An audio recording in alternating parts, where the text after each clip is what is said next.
ক্ষেপণাস্ত্র বানানোর কারখানা আরো বড় করেছেন উত্তর কোরিয়ার সর্বোচ্চ নেতা কিম জং উন।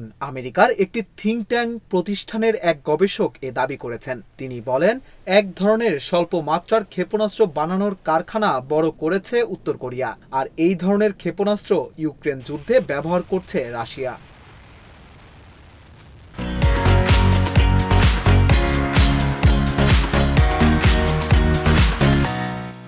বার্তা সংস্থা রয়টার্সের এক প্রতিবেদন থেকে এসব তথ্য জানা যায়। রয়টার্সের প্রতিবেদনে বলা হয়, স্যাটেলাইট ছবি দেখে এই তথ্য জানান James Martin center for non proliferation স্টাডিজের সহযোগী গবেষক স্যাম